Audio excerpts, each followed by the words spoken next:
بسم اللہ الرحمن الرحیم۔ السلام علیکم ورحمۃ اللہ وبرکاتہ۔ واقعہ شام کے شہر دمشق میں ہوا۔ ایک نوجوان خوبصورت لڑکی روزانہ اکیلی یونیورسٹی جاتی تھی۔ اسی یونیورسٹی میں اس کا والد ایک ڈپارٹمنٹ کا انچارج تھا۔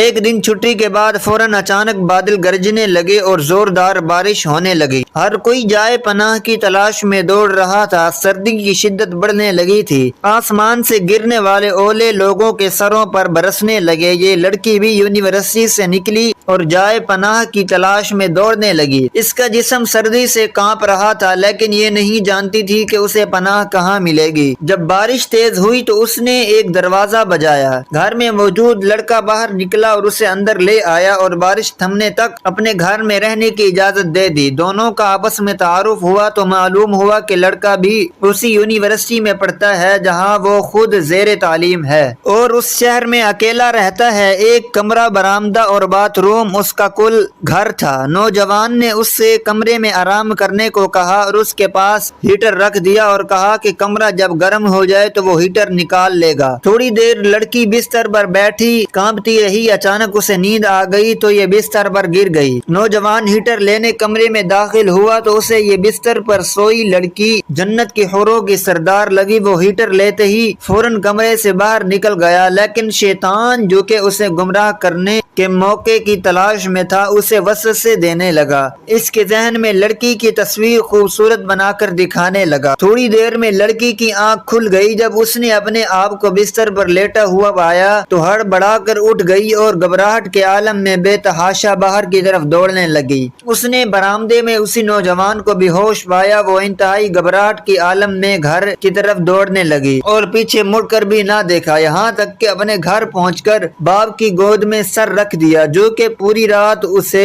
شہر کے ہر کونے میں تلاش کرتا رہا۔ اس نے باپ کو تمام واقعات من و عن سنا دیے اور اسے قسم کھا کر کہا کہ میں نہیں جانتی جس عرصے میں میری آنکھ لگی کیا ہوا میرے ساتھ، کیا کیا گیا، کچھ نہیں پتا۔ اس کا باپ انتہائی غصے کے عالم میں اٹھا اور یونیورسٹی پہنچ گیا اور اس دن غیر حاضر ہونے والے طلباء کے بارے میں پوچھا تو پتہ لگا۔ کہا ایک لڑکا شہر سے باہر گیا ہے، بیمار ہے، ہسپتال میں داخل ہے۔ باپ ہسپتال پہنچ گیا تاکہ اس نوجوان کو تلاش کرے اور اس سے اپنی بیٹی کا انتقام لے۔ ہسپتال میں اس کی تلاش کے بعد جب اس کے کمرے میں پہنچا تو اس حالت میں پایا کہ اس کے دونوں ہاتھوں کی انگلیاں پیٹوں سے بندھی ہوئی تھیں۔ اس نے ڈاکٹر سے اس مریض کے بارے میں پوچھا تو ڈاکٹر نے بتایا جب یہ مریض ہمارے پاس لایا گیا تو اس کے دونوں ہاتھ جلے ہوئے تھے۔ باپ نے نوجوان سے کہا کہ تمہیں اللہ کی قسم ہے مجھے بتاؤ کہ تمہیں کیا ہوا۔ باپ نے اپنا تعارف نہیں کروایا۔ وہ بولا ایک لڑکی کل رات بارش سے بچتی ہوئی میرے پاس پناہ لینے کے لیے آئی۔ میں نے اسے کمرے میں پناہ تو دے دی، لیکن شیطان مجھے اس کے بارے میں پھسلانے لگا تو میں اس کے کمرے میں ہیٹر لینے کے بہانے داخل ہوا۔ وہ سوئی ہوئی لڑکی مجھے جنت کی حور لگی۔ میں فوراً باہر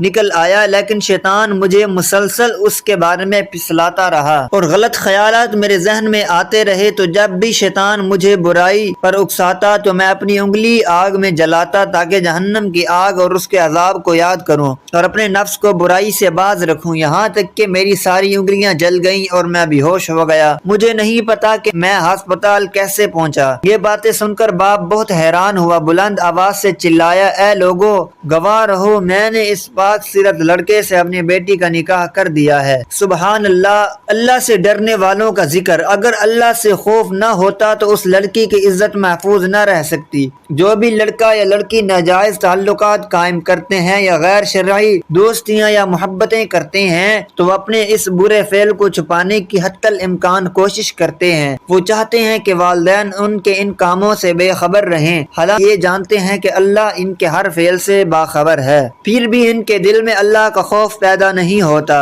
ایسا کیوں ہے؟ کیونکہ والدین نے بچپن سے ان کے دل و دماغ میں اللہ کے خوف کی بجائے اپنا ذاتی خوف، رعب و دبدبہ، سزا کا ڈر ہی بٹھایا ہے۔ اس لیے آج وہ اللہ سے بے پرواہ ہو کر والدین سے چھپ کر گناہوں کا ارتکاب کرتے ہیں، اور ایسے بھی والدین ہیں جنہوں نے اپنی اولاد کی تربیت خوف خدا پر کی تو ان کی اولاد نے بھی ہمیشہ برائیوں سے اپنے آپ کو باز رکھا۔